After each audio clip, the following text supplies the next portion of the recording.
Assalamualaikum warahmatullahi wabarakatuh. Alhamdulillah, syukur kepada Allah Subhanahu Wa Taala kerana dapat kita bertemu dalam sesi taklimat untuk ibu bapa bagi murid prasekolah Kristal SK Lembah Jabur sidang 2022 dan juga 2023. Baik, pertama-tamanya saya ucapkan tahniah dan syabas kepada semua ibu bapa kerana telah memilih untuk menghantar anak ke prasekolah SK Lembah Jabur. Sebelum saya lanjutkan kepada penerangan berikutnya, eloklah kita dengar dulu ucapan alu-aluan dari wakil pentadbir untuk kita semua. Persilakan. Bismillahirrahmanirrahim. Assalamualaikum warahmatullahi wabarakatuh. Saya Puan Yuswati binti Yusof, penolong kanan pentadbiran Sekolah Kebangsaan Lembah Jabur, mewakili Tuan Guru Besar Wan Zulkarnain bin Wan Ramli pada hari ini ya. Saya menyampaikan salam daripada Tuan Guru Besar Wan Zulkarnain bin Wan Ramli kerana Guru Besar tidak berapa sihat hari ini dengan ucapan Assalamualaikum. Baik,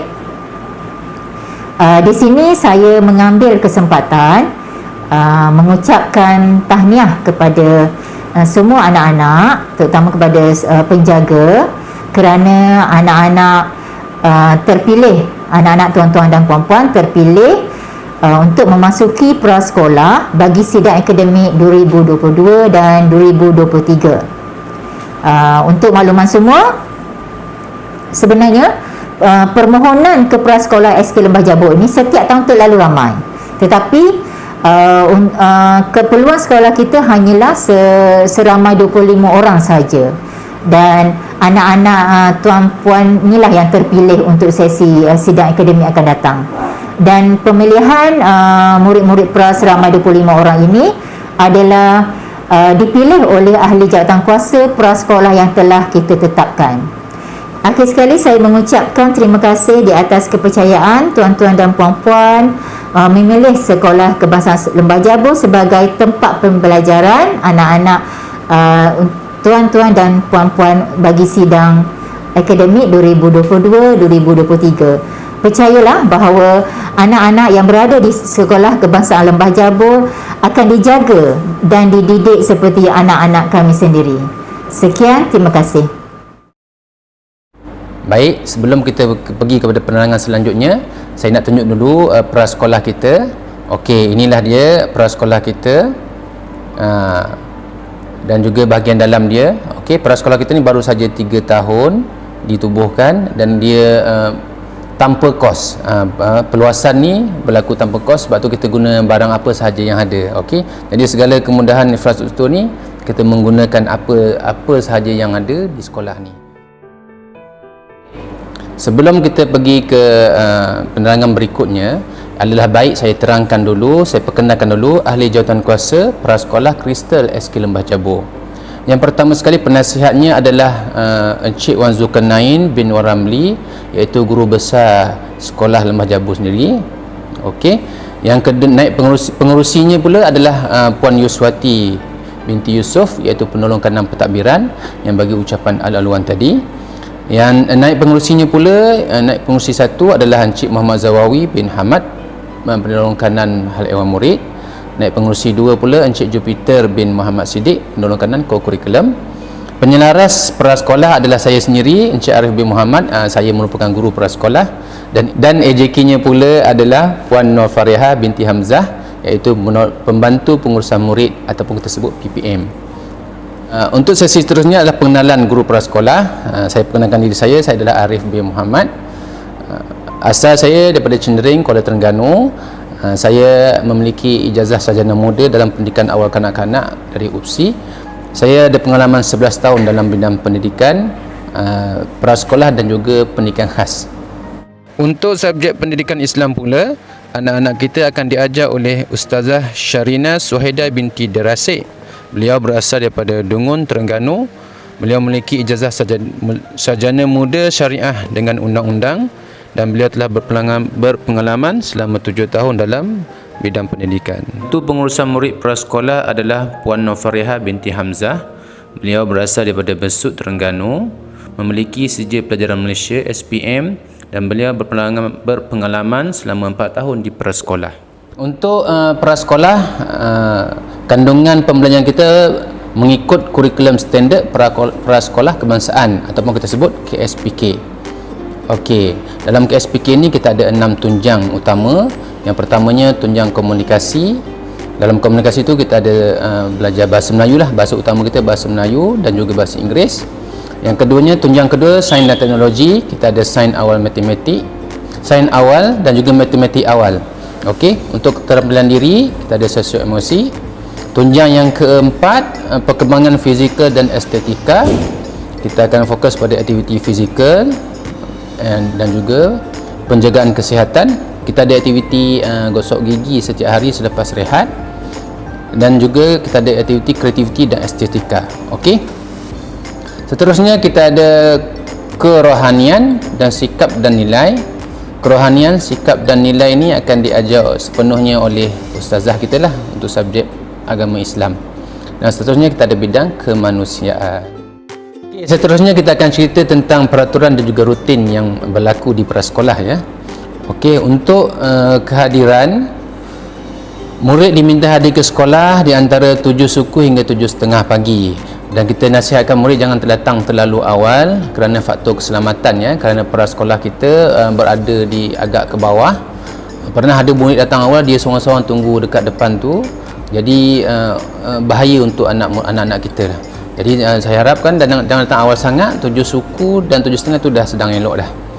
Yang keduanya, untuk peringkat awal ni, anak-anak kita, anak-anak tuan-tuan, bila datang sekolah, sanitize tangan kat depan tu, ada guru yang bertugas. Kemudian anak-anak kita akan dikumpulkan dulu di pondok menunggu dalam 4-5 orang macam tu.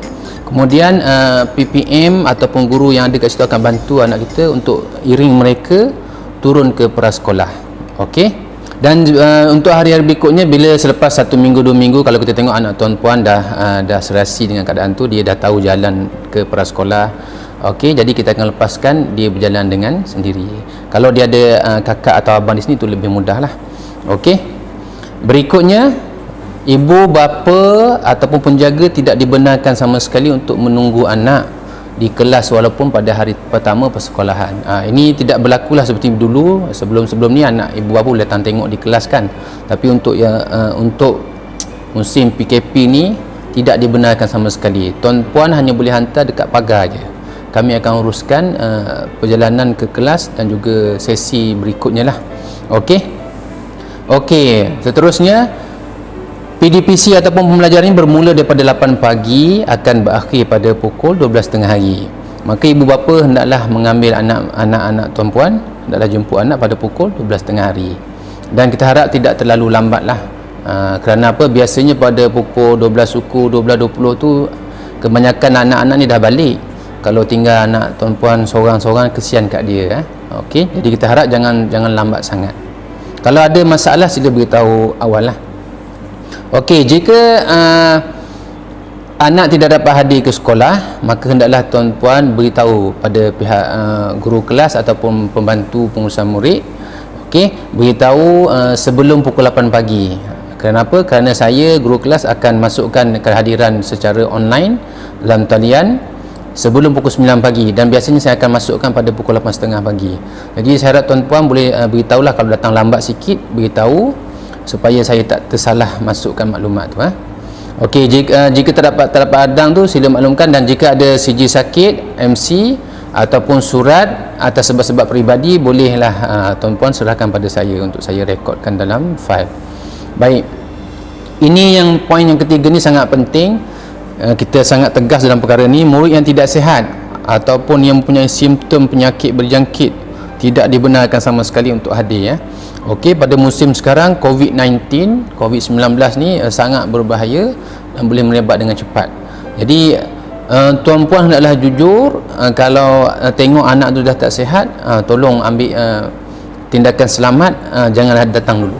Okey, kalau perlu buat ujian test kit ke apa, buat dulu kat rumah. Okey, kerana sekarang kluster yang paling banyak adalah kluster dari sekolah. Saya harap tuan-puan faham keadaan kami di sini. Okey, begitu juga penyakit-penyakit yang lain seperti cerit-berik, campak, HFMD dan lain-lain. Untuk pakaian murid lelaki, t-shirt putih berkollar, seluar trek panjang warna biru gelap tapi tidak bercorak kasut hitam, stoking hitam, lencana dan tanda nama dijahit pada baju, memakai pelitup muka wajib Bagi murid perempuan pula, t-shirt putih berkola, seluar trek panjang warna biru gelap tidak bercorak, tudung putih, anak tudung warna putih, kasut hitam, stoking hitam, lencana dan tanda nama dijahit pada baju dan memakai pelitup muka. Seterusnya, untuk makanan dan minuman, prasekolah akan menyediakan 2 kali untuk makan minum ni. Pertama sekali pada sebelum berlaku PDPC pukul 8 pagi tu, kita ada minum pagi. Kita akan ada sediakan minum pagi antara 7.30 hingga 8 pagi. Okey. Biasanya minum pagi ni makanan ringan lah. Antaranya kita ada donat, kadang-kadang kita ada biskut dan juga air coklat lah. Okey. Jadi anak tuan-puan yang datang awal tu boleh minum dulu. Okey, kita akan mula pukul 8 dan kita akan berhenti waktu rehat pada pukul 10 pagi. Okey, membantu pengusaha murid kita, Puan Farihah akan sediakan makanan mengikut menu yang ditetapkan oleh KPM lah. Antaranya kita ada miso, kita ada nasi goreng dan sebagainya lah ya. Okey. Jika anak tuan-puan, perempuan ada masalah alahan dengan makanan, sila beritahu awal untuk kita buat tindakan susulan. Okey. Seterusnya, murid perlu membawa botol air sendiri dari rumah, labelkan nama pada botol air itu dan ditinggalkan di sekolah. Okey, PPM akan isi air dalam botol tu.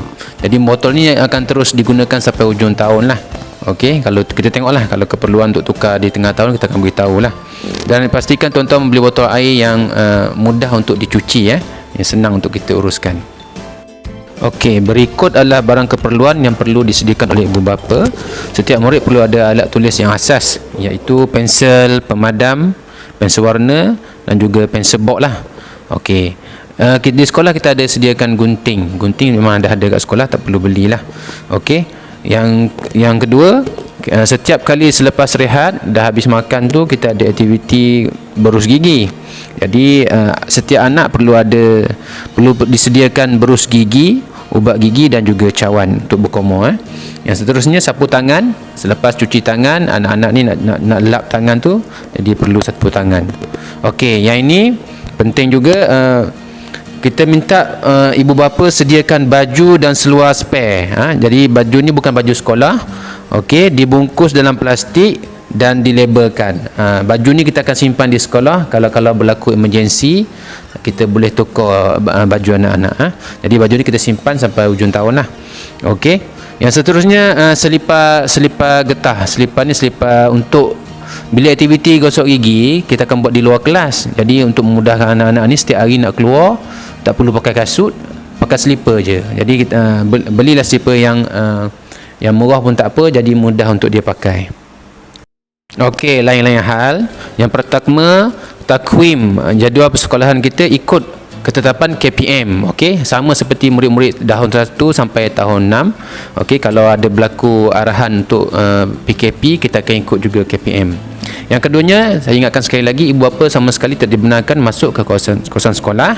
Sekiranya ada kecemasan ataupun perlu untuk ambil anak balik awal, maka sila maklumkan dulu kepada guru kelas ataupun PPM. Boleh call ataupun WhatsApp. Kalau tak jawab, tolong call dulu, kerana kita perlu ada rekod di pejabat untuk kita perlu isi sebelum tuan-tuan boleh ambil anak tuan-tuan.